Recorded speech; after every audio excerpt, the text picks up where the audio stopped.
Hello children. In this video lecture, I will explain you poem of Beehive, poem 8 on killing a tree, written by Gieve Patel. Gieve Patel, born on 18 August 1940, is an Indian poet, playwright, painter, as well as a practicing physician. He belongs to a group of writers who have subscribed themselves to the Green Movement, which is involved in an effort to protect the environment.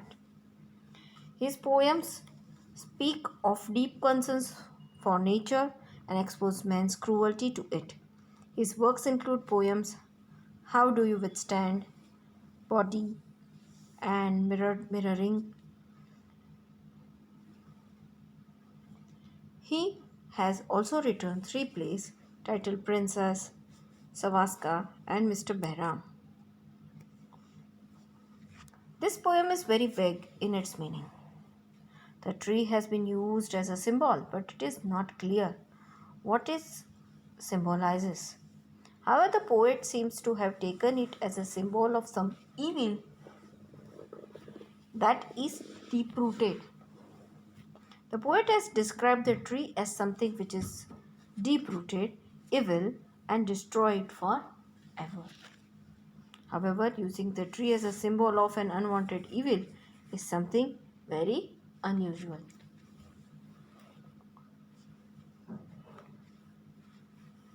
Now I will start explanation of the poem. You must have observed children, people cutting down trees. But can they kill a tree? Is it easy to do so? Right? To cut a tree. But we cannot cut a or kill a tree.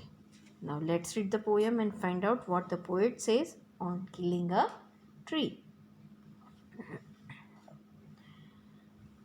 It takes much time to kill a tree.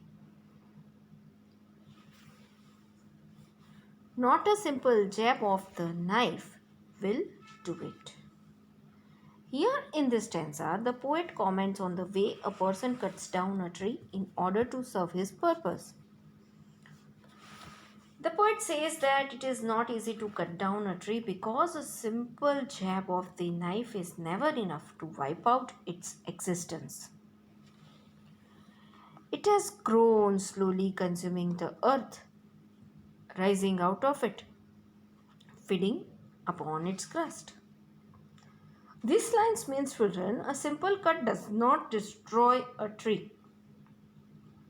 A tree grows gradually. It is rooted in the soil. A plant takes nutrition from the soil to grow into a big tree. And the tree is firmly bound with the soil, absorbing years of sunlight, air, water, and out of its leprous hide, sprouting leaves. Here the poet is given the reason behind its strength, why it is strong, because it is consuming the resources which it has got from the earth crust so powerfully. Years of absorption of sunlight, air, and water from which the earth has made its growth so perfect that a jab of knife, a cut of knife, won't do much. It is not going to harm it. It will come out of with leaves again and will grow as ever. That jab of knife, that cut of knife is not enough to kill a tree. Here in these lines, all the description given by the poet paint the tree as a parasite and as an ugly growth. The tree consumes the earth. It eats up the earth's nutrition elements and it feeds upon the earth's crust. In other words, it destroys the earth's fertility. Leaves sprout out of its leprous hide. In other words, smaller evils. We have seen that the poet has compared that firmness of tree with the evils of the human being. So here, smaller evils keep issuing from a bigger evil.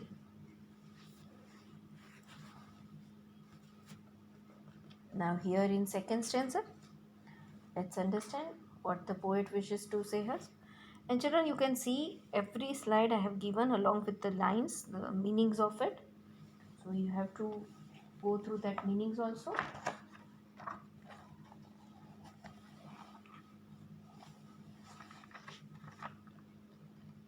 So, hack and chop. But this alone won't do it. Not so much pain will do it. In this stanza, the poet further states the ways of cutting a tree. As the jab of the knife was not sufficient, the poet advises us to hit the tree severely in the form of hacking and chopping. But the tree contrasts that even that won't be enough to kill the tree. This hacking and chopping would raise a pain to the tree but not good enough to kill it. The bleeding bark will heal, and from close to the ground will rise curled green twigs. The bark will leak out with the liquid secretion, but over a period of time it gets healed. The poet has compared the cut gives out a sap just like a human being bleeds. Then the fighting spirit of the tree will make it alive again. Gradually, this wood heals, and from there, new branches start growing again by giving rise to new leaves and small boughs. Miniature boughs, which, if unchecked, will expand again to former size.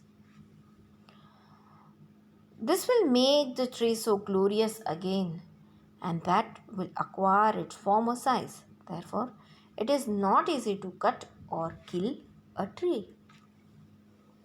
Here again, the tree continues as the symbol of some huge deep-rooted evil. Huge evils can't be undone by small blows.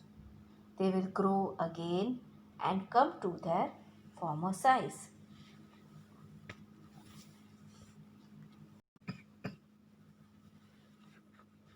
No, the root is to be pulled out of the anchoring earth.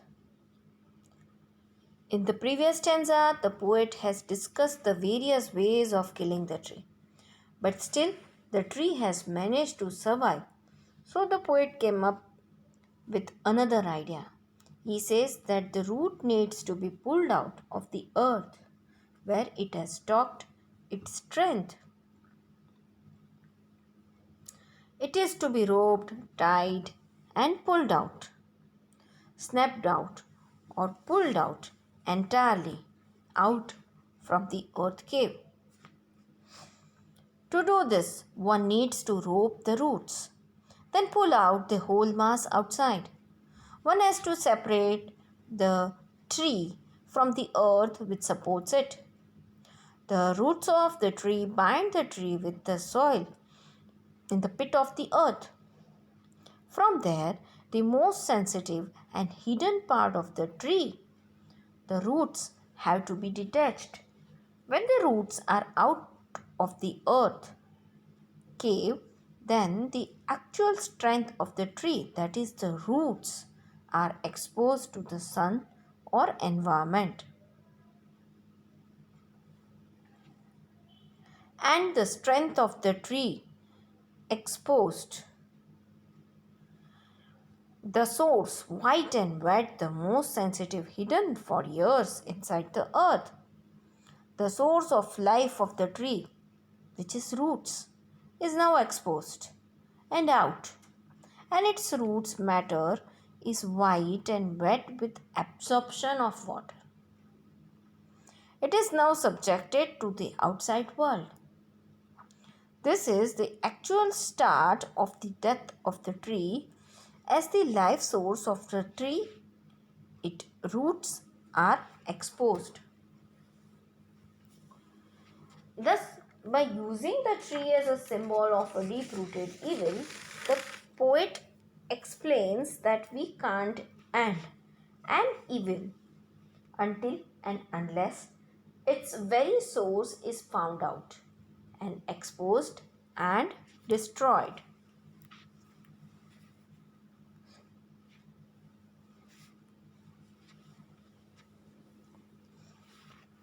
Then the matter of scorching and chalking in the sun and air, browning, hardening, twisting, withering, and then it is done. In the previous stanza, the poet discussed the way a tree is uprooted and exposed to the surrounding. When the tree is uprooted and left open in the surrounding, then the sun starts drying it up with the burning heat.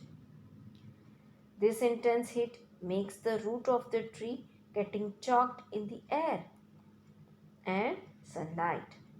Heat makes the root brown, which was white earlier, and hardens it by soaking all the moisture content. Then the root starts twisting from its original shape and finally gets withered from its parts. This brings the actual end to the life of the tree, and that is how it is done in the end. The poet takes us into a detailed account of how we kill a tree. What suffering does it have to face, and how harsh our attitude is for the ones which is the breath of our lives. The same can be said of an evil. To kill an evil, its sources has to be rooted out. All life has to be drained out of it till it is completely dead. No chance should be left of its sprouting again. We need to kill our evil like this. So, through the story of a tree, through the example of a tree, the poet has taught us how we can uproot our evil. Now, children, in this slide, I have given central idea of the poem. You have to write it down. And in further slides, I have given textual question answers. These also you have to write in your notebook.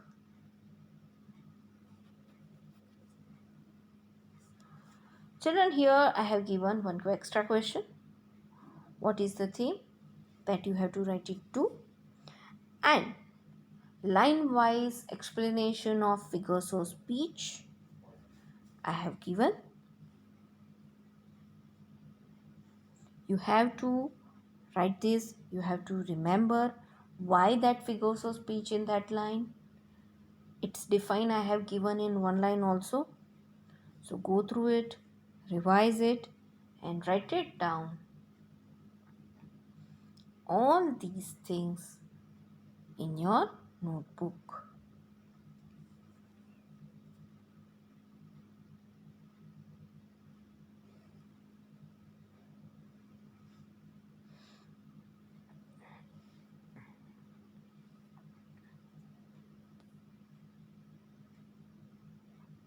Thank you.